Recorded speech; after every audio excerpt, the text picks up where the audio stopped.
부르짖는데요. 땅이 죄악이 인간들이 얼마나 죄악이 많으면 땅이 부르짖는다는 겁니다. 이 세상에 우리 재앙이 일어나고 산사태가 일어나고 또 이상 기후가 오고 이게 왜 그렇습니까? 거의 다 과학자들 말하면 인간이 그동안 행동한 결과라는 겁니다. 인간이 마음대로 자연을 파괴하고 마음껏 누리면서 자연은 신음하고 있는 것입니다. 여러분 북극 가까운 그 시베리아나 이런 데 날씨가 뭐 30도래요. 영하가 아니고 영상 30도까지 올라가고 있다니까 이게 정상이 아닌 것이죠. 그처럼 이 코로나라든가 또는 폭염이라든가 또 홍수라든가 올해 많은 것들이 전 세계에 일어나고 있는데 이런 것들은 결국 하나님이 막 보낸 것이 아니고 하나님이 원래 그렇게 설계해놨는 것을 인간이 모르고 막 사용하고 죄악을 짓다가 땅이 부르짖고 있는 소리가 지금 하나님께 들리는 것입니다. 여러분 이 사실은 가인과 아벨의 사건에서도 잘 나타납니다. 가인이 아벨을 질투해서 들판으로 빌려내서 동생을 쳐 죽였을 때 들판에 있는 그 땅이 막 소리치면서 핏소리가 난다고 하나님이 이야기했어요. 아벨의 핏소리가 땅에서 울리는 것입니다. 여러분 이런 것을 통해 우리는 하나님은 이 세상에 일어나는 모든 일들과 모든 개인의 일을 속속들이 알고 있다는 것입니다. 하나님이 모르는 일이 하나도 없다는 것을 알게 됩니다. 결국은 때가 되면 하나님이 그 죄악에 대해서 심판하십니다. 20절과 21절에 이렇게 말합니다. 여호와께서 또 이르시되 소돔과 고모라에 대한 부르짖음이 크고 그 죄악이 심히 무거우니 내가 이제 내려가서 그 모든 행한 것이 과연 내게 들린 부르짖음과 같은지 그렇지 않은지 내가 보고 알려하노라. 여기서 내가 보고 안다 이 말은 감찰하시는 하나님, 이 현미경으로 아주 자세하게 살펴보시는 하나님의 그 특징을 보여주고 있습니다. 하나님이 한번 조사한다면 이렇게 상세하게 조사하는 것입니다. 우리의 죄를 들여다볼 때도 아주 좋은 현미경으로 상세히 들여다보시면서 그 죄악을 회개할 때까지 우리에게 고난과 징계를 주시는 겁니다. 여러분 이 사실을 통해서 볼 때 우리는 이 아브라함은 지금 구원과 축복을 받았고 지금 소돔은 멸망을 당해가고 있습니다. 여러분 이 사실을 함께 볼 때 우리는 하나님의 심판이 선포될 때는 믿는 자에게는 구원이요 믿지 않는 자에게는 멸망이 톱니바퀴처럼 이 연관되어 있다는 것입니다. 믿는 자가 구원의 영광과 기쁨을 누릴 때 심판을 통해 믿지 않는 자는 멸망과 고통을 느끼고 있다는 사실입니다. 여러분 그런데 하나님이 왜 이렇게 아브라함의 시간을 끌고 있습니까?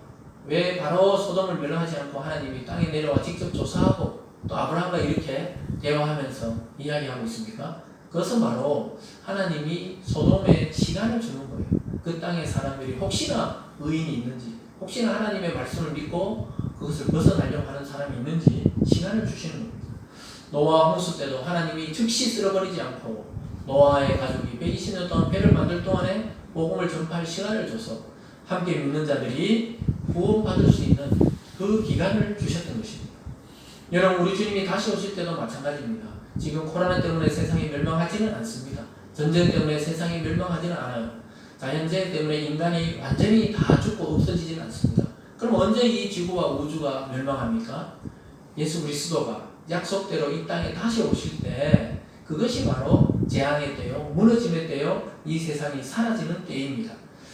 그런데 왜 이렇게 시간을 많이 주실까요? 노아 때는 120년, 지금은 우리가 알 수 없죠. 예수님께서도 바로바로 이야기하지 않았어요. 이 멸망의 때가 언제입니까? 물으니까 예수님께서 멸망의 미운 물건이 설 때다. 또는 무화과 잎이 연하여질 때인 줄 알라. 이렇게 애매하게 말씀하셨어요. 여러분 날짜를 잡아놓고 있으면 너무 두려워 못 삽니다. 우리가 만약에 9월 1일 날 지구에 종말이 온다.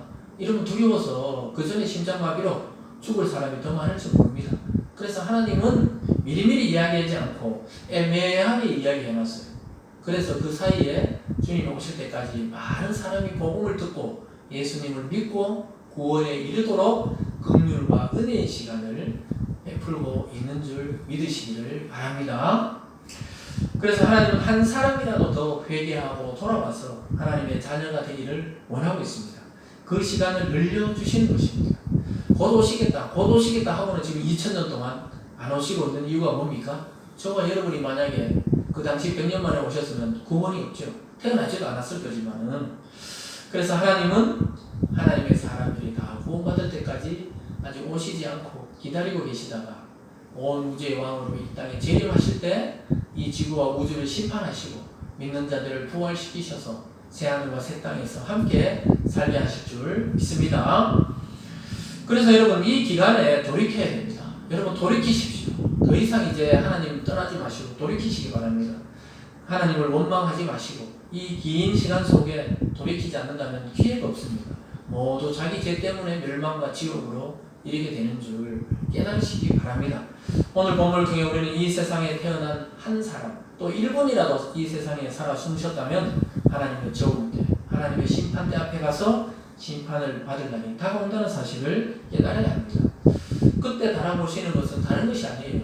우리의 죄악을 살펴보고 우리의 의로움을 살펴보는 것이 아니라 우리의 믿음을 살펴보십니다.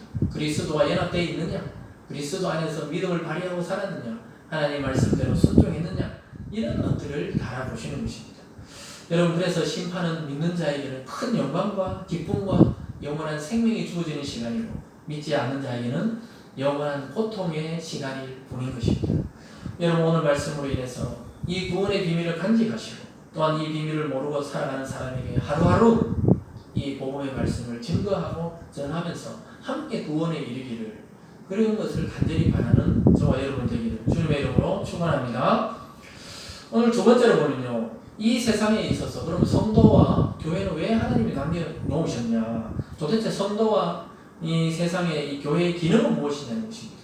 그것은 바로 하나님이 심판할 수 없도록 만드는 마지노선이 우리들입니다. 여러분, 마지노선이 뭡니까? 마지노선은 최후 방어선을 말합니다. 마지노선이라 할 때 마지노, 이 말은 사람 이름입니다. 프랑스의 장군 이름입니다. 1차 대전 때 독일과 프랑스가 전쟁을 해서 프랑스가 큰 위험이 있을 때 이 마지노라는 장군이 이 방어선을 구축해야 된다, 최후 방어선을 구축해야 된다 그래서 몇 년에 걸쳐서 그 구축을 했는데 결국은 점령당합니다. 왜냐하면 그 선으로 오지 않고 이 벨기에를 통해서 우회해가지고 침공해서 그 마지노선이 쓸모가 없게 되었어요. 어쨌든 그런 의미에서 최후 방어선이다, 이런 의미에서 마지노라는 그 장군의 이름을 따서 우리는 마지막 한계선을 말할 때 항상 마지노선이다, 내가 다 양보해도 여기까지는 양보 못한다, 마지노선이다, 이렇게 말하는데요. 어떤 국가나 어떤 민족이나 어떤 도시가 멸망하지 않으려면 도대체 의인이라는 것은 하나님 믿는 백성이 얼마만큼 살아야 하나님이 망하지 않게 하시고, 그 마지노선은 몇 명인지 오늘 소돔의 사건을 통해 좀 제시하고 있습니다. 이것은 비유적인 이야기지만 하나님께서 하나님 믿는 자가 있는 도시와 믿는 자가 있는 나라는 한꺼번에 망하게 하지 않는다는 사실을 깨닫게 됩니다. 아무리 악한 자와 믿음이 없는 사람이 세상을 좌지우지하는 것 같아도 결정적으로 이 세상의 운명은 믿는 성도들, 저와 여러분 같은 그리스도인들에 따라서 하나님이 심판하시기도 하고 심판을 멈추기도 하시고 때로는 심판을 취소해서 축복으로 변화하게 하신다는 사실을 오늘 소돔과 고모라의 사건을 통해 보게 됩니다. 오늘 하나님은 소돔과 고모라의 죄악으로 인해서 이 땅에 비명을 소리를 들으시고 과연 어떠한지 돌아보러 오셨습니다. 그럴 때 아브라함이 깜짝 놀라서 오늘 물어봐요. 하나님, 아니 그렇다면 하나님 이 큰 성에 의인이 있으면 어떻게 합니까? 아니 의인이 50명이나 있으면 어떻게 해요? 이렇게 따집니다. 그럴 때 하나님이 의인이 있으면 내가 심판을 중단하겠다, 심판하지 않겠다, 이렇게 의문을 제기하는 아브라함에게 하나님이 대답해 줍니다. 23절과 25절까지 이렇게 대화합니다. 아브라함이 가까이 나가 이르되 주께서 의인을 악인과 함께 멸하라 하시나이까? 그 성중에 의인 50명이 있을지라도 주께서 그것을 멸하시고 그 50의인을 위하여 용서하지 아니하시니까? 주께서 이같이 하사 의인을 악인과 함께 죽이심은 부당하오며 의인과 악인을 같이 하심도 부당하나이다. 세상을 심판하는 이가 정의를 행하실 것이 아니니까. 여러분 보세요. 아브라함이 막 따지는 거예요. 왜 의인과 악인을 같이 멸하려고 하냐고. 왜 이 세상에 코로나가 막 이렇게 넘쳐가지고 예수 믿는 자랑 믿지 않는 자랑 다 걸리게 하냐고 이렇게 지금 따지고 있는 것입니다. 왜 이 성중에 50명이 의인이 있으면 어떻게 하시려고 공의로우신 하나님, 정의로우신 하나님이 같이 이렇게 합니까? 여기 보면 부당하다 이렇게 말합니다. 함께 죽이는 건 부당합니다, 이렇게 하소연하고 있습니다. 아브라함의 마음에서는 설마 저 큰 성에 예수 믿는 사람이 50명은 있겠지, 이렇게 순진하게 생각했던 것입니다. 그러나 사실은 그곳에 조카 롯이 살고 있었던 것이 가장 크죠. 자기의 사랑하는 조카와 그의 가족과 그의 식솔들과 하인들이 그 땅에 살고 있었기 때문에 하나님 가서 지금 바로 심판하면 안 됩니다. 그 의인이 있다고요. 이렇게 말합니다. 실제 신약 성경에서는 롯을 의인이다 이렇게 표현하기도 합니다. 그 당시에 소돔과 고모라 사람에 비해서 의인이라는 것이죠. 어쨌든 롯의 가족은 살아납니다 나중에. 그러나 결국 소돔은 멸망하고 마는 것입니다. 아브라함은 아무리 약하다고 해도 당연히 하나님 믿는 사람이 있을 것이라 생각했어요. 그러나 얼마나 이 소돔과 고모라가 타락되었든지 하나님은 잘 알고 계셨습니다. 이미 평가가 끝난 상태였는데 사실은 아브라함과 의논해서 아브라함의 조카 롯을 구하기 위한 작전이었습니다. 아브라함과 의논하는 것은 결과적으로 하나님이 아브라함을 존중해 주셨던 것입니다. 여러분 진짜 아브라함이 말한 대로 의인이 있었다면 멸망시키지 않으셨겠죠. 예를 들어서 여러분 어떤 건물을 폭파해야 되는데 그 폭파 다이아몬드 전문가가 저라고 생각하면 만약에 제가 어떤 큰 건물을 폭파해야 돼요.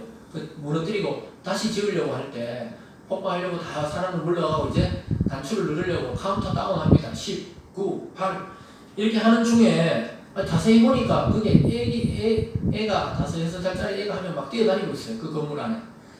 그러면 어떻게 해야 됩니까? 아이고 뭐 애 한 명 주면 날라가도 되지 하고 터뜨려야 됩니까? 네, 그러면 안 되죠. 그 애 한 명을 구하기 위해서 카운터 다운을 멈추고 달려가서 구조대원들이 그 아이를 구조하고 또 싹 정리해서 거기에 다른 아이들이 있는지 사람이 있는지 살펴보고 안전한 상태에서 건물을 폭파시키고 그리고 새롭게 건물을 지을 것입니다. 이처럼 심판은 항상 유동적이라는 것입니다. 하나님 딱 고정되어 있는 것이 아니고 하나님의 사람들이 우리가 하나님 앞에 회개하고 그렇게 났을 때 하나님이 심판을 유동적으로 시켜주신다. 이렇게 오늘 본문을 통해 우리는 알고 있습니다.